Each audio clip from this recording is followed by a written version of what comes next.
Vi è mai capitato di sentire certe canzoni alla radio, di trovarvi in certi posti che vi fanno sentire immediatamente bene, perché vi ricordano bei momenti passati? Non vi viene l'acquolina in bocca quando sentite il profumo dei popcorn o delle torte appena sfornate? Questi esempi illustrano un processo di apprendimento denominato condizionamento classico. La scoperta di questo tipo di condizionamento risale alla fine dell'Ottocento. In questo video vedremo come funziona e vedremo anche qualche esempio.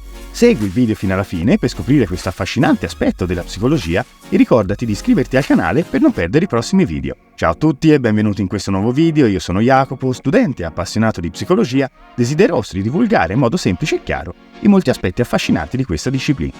Venite quindi con me a scoprire i segreti della nostra mente.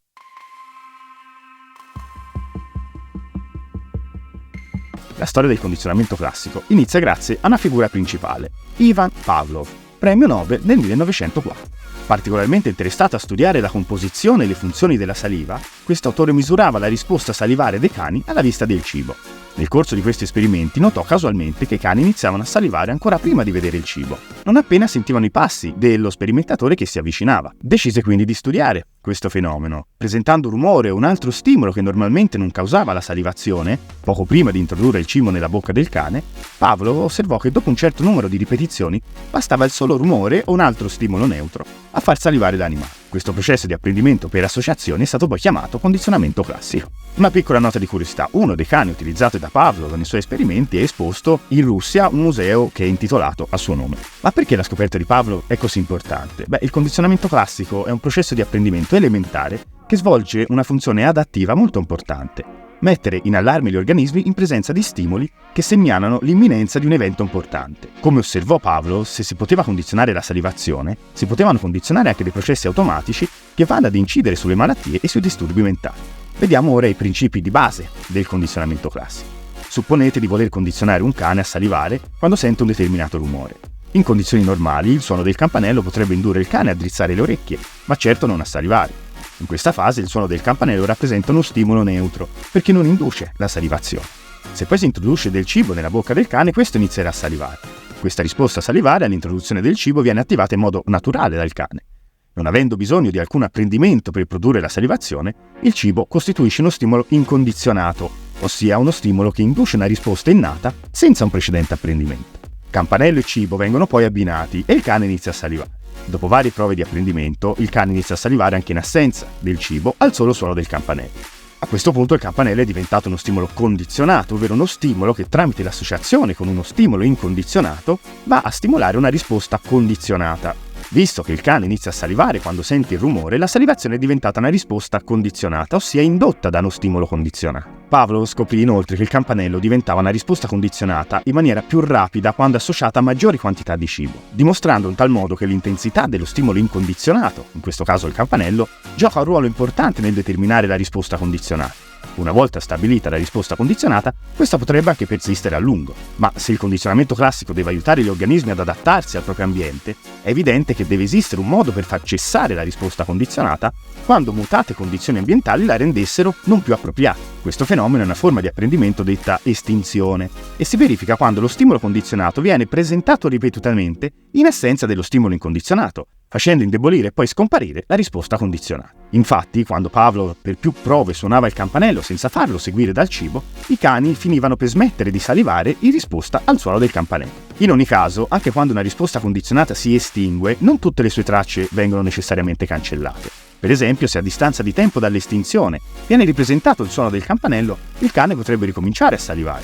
Questa è quella che viene chiamata risposta spontanea, ovvero la ricomparsa di una risposta condizionata precedentemente estinta. Infine Pavlov scoprì che una volta acquisita una risposta condizionata, l'organismo reagisce spesso non solo allo stimolo condizionato originario, ma anche a stimoli che gli somigliano. Per esempio, un animale che ignora il fruscio dei cespugli e viene poi aggredito da un predatore nascosto, imparerà ad allarmarsi tutte le volte che sente frusciare i cespugli, a prescindere da chi o cosa abbia prodotto il fruscio. Questo fenomeno è chiamato generalizzazione dello stimolo. Se non ci fosse questa generalizzazione, l'animale si metterebbe in allarme solo se il suono fosse identico al fruscio che aveva preceduto la prima aggressione. Sfortunatamente però, quando la generalizzazione diventa eccessiva, si possono determinare delle reazioni improprie. Per impedire che la generalizzazione dello stimolo diventi ossessiva, gli organismi devono imparare a distinguere tra gli stimoli irrilevanti e quelli che potrebbero segnalare un pericolo. Nel condizionamento classico questo fenomeno viene chiamato discriminazione, ovvero una situazione in cui una risposta condizionata fa seguito a uno stimolo, ma non ad altri, seppur simili. Vi è anche un'altra forma di condizionamento, definita di ordine superiore. Per esempio, supponiamo di esporre un cane a ripetuti abbinamenti campanello-cibo e che quindi il campanello diventi uno stimolo condizionato che induce la salivazione. Dopodiché supponiamo di presentare uno stimolo neutro, come un quadrato nero, e il cane smette di salivare. Ora gli mostriamo il quadrato nero prima del campanello, ma non il cibo. Dopo ripetuti abbinamenti quadrato-campanello, il quadrato diventerà uno stimolo condizionato e indurrà la salivazione anche se presentato da solo, in assenza del suono del campanello. Vediamo ora delle applicazioni pratiche del condizionamento classico e lo facciamo grazie a un esperimento, molto discutibile sul piano etico, condotto da John Watson, uno dei primi psicologi comportamentisti, che ha messo a punto questo esperimento per verificare quanto proposto da Pavlov sul condizionamento. Se volete approfondire il tema del comportamentismo, della terapia cognitivo-comportamentale, ho fatto un video a riguardo, ve lo lascio qua sotto in descrizione, se siete interessati andate a vederlo. Il protagonista dell'esperimento era un bambino di 11 mesi di nome Albert. Un giorno, mentre il piccolo Albert giocava in una stanza di ospedale, Watson e Rosalia Reiner, prima studentessa e poi moglie di Watson, gli fecero vedere un topolino bianco.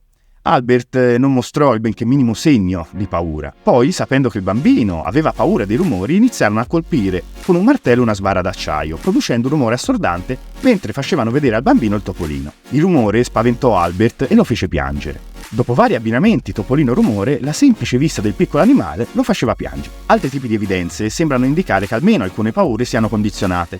Per esempio, esperimenti di laboratorio dimostrano che gli animali imparano ad avere paura di stimoli neutri abbinati ad una scossa elettrica. Inoltre, alcune delle psicoterapie più efficaci contro le fobie consistono in trattamenti basati sui principi del condizionamento classico. Infatti, così come le fobie si possono apprendere, così si possono anche disimparare. Questi interventi possono essere considerati precursori delle terapie di esposizione, utili per superare innumerevoli fobie. Per quanto riguarda le fobie e i vari trattamenti, ne ho trattate alcune, le trovate nella playlist della psicologia clinica, vi lascio anche linkato qua sotto in descrizione, se siete interessati andate a recuperarle. Infine, un utilizzo massiccio del condizionamento classico lo si ritrova nel campo del marketing e della pubblicità. Infatti, il condizionamento classico è un processo psicologico che può essere utilizzato per associare un oggetto o un marchio a un'emozione positiva. Questo può essere fatto associando ripetutamente l'oggetto o il marchio a qualcosa che suscita già un'emozione positiva, come una bella immagine, un suono piacevole o una persona amata. Il condizionamento classico viene utilizzato nel marketing per far sì che i consumatori associno un marchio a sentimenti positivi. Questo può essere fatto in una varietà di modi, tra cui utilizzare pubblicità che presentano immagini o suoni piacevoli,